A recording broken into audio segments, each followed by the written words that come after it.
जय हिंद दोस्तों। हम एक वीडियो में देख लिए थे फूलों के प्रकार, फूल कितने प्रकार के होते हैं, फूल का मादा भाग कौन होता है, फूल का नर भाग कौन होता है। हम लोग इस वीडियो में देखेंगे कि परागण किसे कहते हैं, निषेचन किसे कहते हैं। तो चलिए देखते हैं। फूल का जो ये वाला भाग होता है इतना, ये मादा भाग होता है, और जो ये वाला भाग है ये नर भाग होता है। मादा भाग 3 प्रकार के होते हैं, वर्तिकाग्र, वर्तिका, ओभरी मतलब अंडाशय। और नर भाग 3 प्रकार के होते हैं, पुंकेसर, परागकोश, परागकण। तो देखते हैं कि इसमें फूलों में परागण कैसे होता है। फूल में परागण 5 प्रकार से होता है। पहला है एंटोमोनोफिली, ये पौधों में कीटों के द्वारा होता है। कीटों जैसे मधुमक्खी, भंवरा, तितली, इन सब से परागण होता है पौधों में। और दूसरा है ऑर्निथोफिली, इसमें फूलों में परागण होता है पक्षियों के द्वारा, ऑर्निथोफिली जिसे कहते हैं। और तीसरा है एनीमोफिली, ये पौधों में हवाओं के द्वारा होता है, जैसे सरसों हो गया, धान का पौधा हो गया, गेहूं का पौधा हो गया, इन सब में हवाओं के द्वारा होता है परागण। और हाइड्रोफिली, इसमें जल द्वारा होता है, जल के द्वारा परागण होता है। तालाबों में, समुद्र में जल के द्वारा इसमें परागण होता है। तो आपसे पूछेगा एक प्रश्न कि कमल में परागण कैसे होता है। तो कमल में परागण जल के द्वारा नहीं होता है, उसमें होता है कीटों के द्वारा। और 5वां है जूफिली।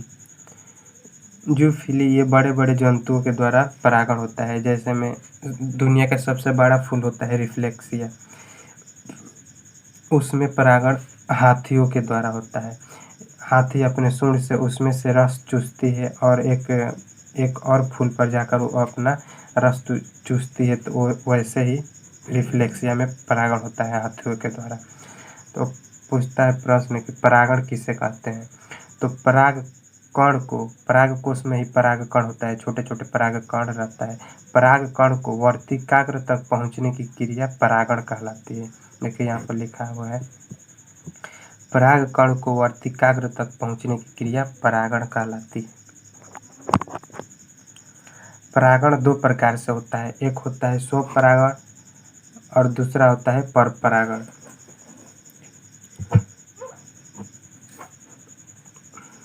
तो स्वपरागण, जब एक ही फूल में परागण होता है उसे हम स्वपरागण कहते हैं। जैसे ये एक फूल है, एक फूल दूसरे एक परागकण वर्तिकाग्र पर जाकर परागण कर लेता है तो उसे हम स्वपरागण कहते हैं। और परपरागण, एक ये फूल है और एक ये फूल है, यहाँ से परागण होकर किसी कीट द्वारा, मान लीजिए चाहे हवा द्वारा, यहाँ पर वर्तिकाग्र तक इसके परागण पहुँचते हैं तो उसे हम परपरागण कहते हैं। आप पूछेंगे कि स्वपरागण अच्छा होता है कि परपरागण अच्छा होता है। तो इसमें से परपरागण अच्छा होता है, क्योंकि जब एक एक अलग अलग 2 फूल आपस में परागण करते हैं तो आने वाली उसकी जो नस्लें होती है वो अच्छा होती है। और स्वपरागण में एक ही में होता है तो आने वाली नस्ल अच्छा नहीं रहती है और ज़्यादा दिन तक नहीं चल पाता है। अगला है निषेचन किसे कहते हैं। तो निषेचन परागकण के फलस्वरूप परागण को अंडाशय से मिलना निषेचन कहलाता है। मान लीजिए ये परागकण है, परागकण वर्तिकाग्र तक पहुंचता है तो परागण कहलाता है।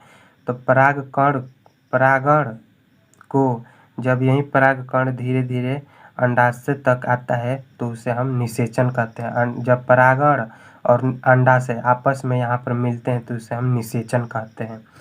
निषेचन के फलस्वरूप ये 3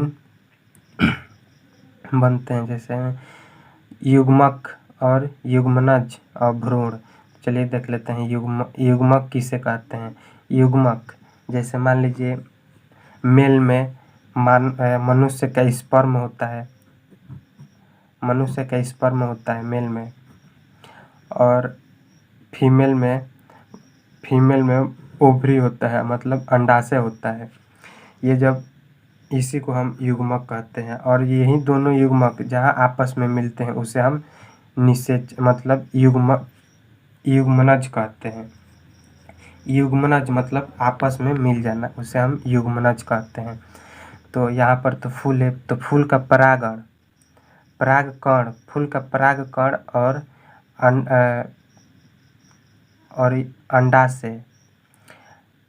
अंडाशय इसी को हम युग्मक कहते हैं। मादा का अंडाशय और मेल का परागकण, इसे हम युग्मक कहते हैं। और यही युग्मक यहाँ पर आकर आपस में मिलता है, उसे हम युग्मनज कहते हैं।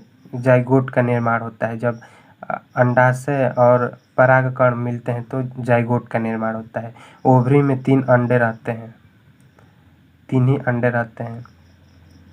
तो आप कहेंगे कि यहाँ पर इसको खाना कहाँ से मिलता है, मतलब मनुष्य में तो जब बच्चा पेट में रहता है तो उसको खाना प्लेसेंटा द्वारा मिलता है। तो यहाँ पर फूलों में जब यहाँ पर भ्रूण का निर्माण होता है तो इसको खाना कहाँ से मिलता है, तो यहाँ पर बहुत सारे कण आते हैं, परागण आते हैं। और यहाँ पर जब ये दो अंडा एक परागण से मिलता है तो यहीं पर भोजन इसी से मिलता है। इसे हम कहते हैं एंडोस्पर्म, मतलब हिंदी में भ्रूण कोश कहते हैं। इसी से भोजन मिलता है फूलों में। और जब तक यहाँ पर रहेगा युग्मनज तब तक भ्रूण ही कहलाता है। जब तक मनुष्य मेल के ओवम मतलब पेट में जब तक बच्चा रहता है भ्रूण ही कहलाता है। तो यहाँ पर ये भ्रूण कहलाएगा और इसी से इसको भोजन मिलता है। इसे हम कहते हैं एंडोस्पर्म, मतलब भ्रूण कोश कहते हैं। तो समझ में आ गया फूलों में भ्रूण को भोजन कैसे मिलता है, तो एंडोस्पर्म द्वारा मिलता है। युग्मनज किसे कहते हैं, जब परागकण और अंडाशय मिलते हैं तो वहाँ पर युग्मनज बनता है।